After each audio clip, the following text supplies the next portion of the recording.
উচ্ছেদক লৈ প্ৰতিবাদ সাব্যস্ত কৰিছে মোচাই। দলগাঁৱৰ অন্তৰ্গত বেছিমাৰীত তীব্ৰ প্ৰতিবাদ। উচ্ছেদৰ নামত ৰাজনীতি কৰিছে মুখ্যমন্ত্ৰীয়ে। ফুটুকাৰ ফেনত পৰিণত বিজেপিৰ জাতি মাটি ভেটি ৰক্ষাৰ শ্লোগান। চৰকাৰৰ বিৰুদ্ধে গৰজি উঠিল সংখ্যালঘু সংগঠন মোচা। দৰং জিলাৰ দলগাঁৱৰ অন্তৰ্গত বেছিমাৰীত তীব্ৰ প্ৰতিবাদ মোচাৰ।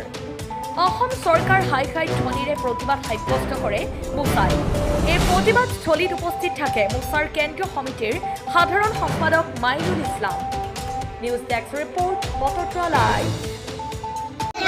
বিজেপি সরকার go back Himanta Biswa Sarma go back মুসলিম ছাত্র সন্থা জিন্দাবাদ অমানবীয় উচ্ছেদ বন্ধ করো উচ্ছেদ করার আগতে সংস্থাপনের ব্যবস্থা করো অমানবীয় উচ্ছেদ বন্ধ আমার দাবি আমার দাবি গো ব্যাক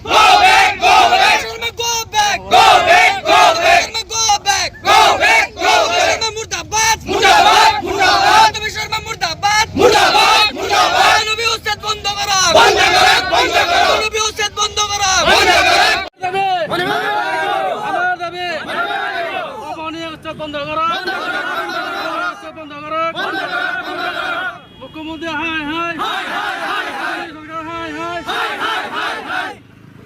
অমানবীয় উচ্ছেদ বন্ধ করো অমানবীয় উচ্ছেদ বন্ধ করো বিজেপি সরকার go back Himanta Biswa Sarma go back মুসলিম ছাত্র সন্থা জিন্দাবাদ অমানবীয় উচ্ছেদ বন্ধ করো উচ্ছেদ করার আগতে সংস্থাপনের ব্যবস্থা করো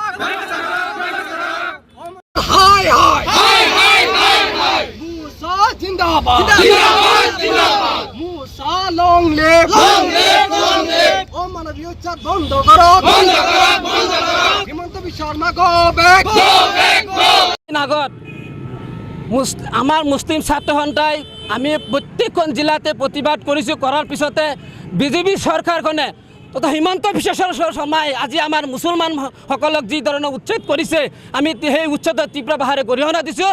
আৰু সেই হিমন্ত বিশ্ব শৰ্মাই ভাবিছে যে মুছলমানক আজি আমাৰ মুছলিম ছাত্ৰ সন্থাই তেখেত জোকাৰি লৈছে।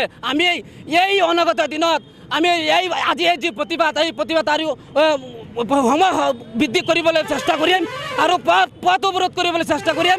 আৰু মুছলিম ছাত্ৰ সন্থাই আজি যি কাৰ্য লৈছে তেখেতসকলে আজি আমাৰ এই যি প্ৰতিবাদ এই প্ৰতিবাদ আমি হিমন্ত বিশ্ব শৰ্মাক সকীয়াই দিব বিচাৰিছোঁ যে মুছলমান বাছি যিসকলক উচ্ছেদ কৰি আছে আমি সংখ্যালঘু নহয়, আমি মুছলমানক আমাক জোকাৰি লৈছে। আমি হিমন্ত বিশ্ব শৰ্মাক মই কৈছোঁ যে আমি মুছলিম ছাত্ৰ সন্থাই হাজাৰ সৈনিক আমি লৈ গুৱাহাটী ৰাজপথত আন্দোলন কৰিম, জনতা ভৱন ঘেৰাও কৰিম। আমি পুলিচৰ গুলীক আমি কেতিয়াও ভয় নকৰোঁ। য'ত দৰকাৰ পৰিলে আমি মুছলিম ছাত্ৰ সন্থাই যিসকল আছোঁ কেডাৰসকল আছোঁ জাতিৰ স্বাৰ্থত আমি শ্বহীদ হ'বলৈ বাধ্য হ'ম। আৰু যিসকলক হত্যা কৰিছে গুলীয়ে হত্যা কৰিছে মই ভাবোঁ সেইসকলক উচ্ছেদিতসকলক পুলিচে বহুত শীতল মস্তিষ্কেৰে গুলীয়াই হত্যা কৰিছে। আমি সেইটো তীব্ৰ ভাষাৰে গৰিহণা দিছোঁ। এই প্ৰত্যুত্তৰ 2026ত এই প্ৰত্যুত্তৰ আমি দিবলৈ বাধ্য হ'ম। আৰু যি চৰকাৰে বিজেপি চৰকাৰখনে নিজৰ গাঁতিটো বচাবৰ কাৰণে নিজৰ চকুটো বচাবৰ কাৰণে আজি সংখ্যালঘুৰ ওপৰত যি ধৰণৰ হাৰাশাস্তি কৰিছে এই হাৰাশাস্তিত আমি 2026ত ইয়াৰ ভুক্তভোগী অসম চৰকাৰ হ'ব লাগিব।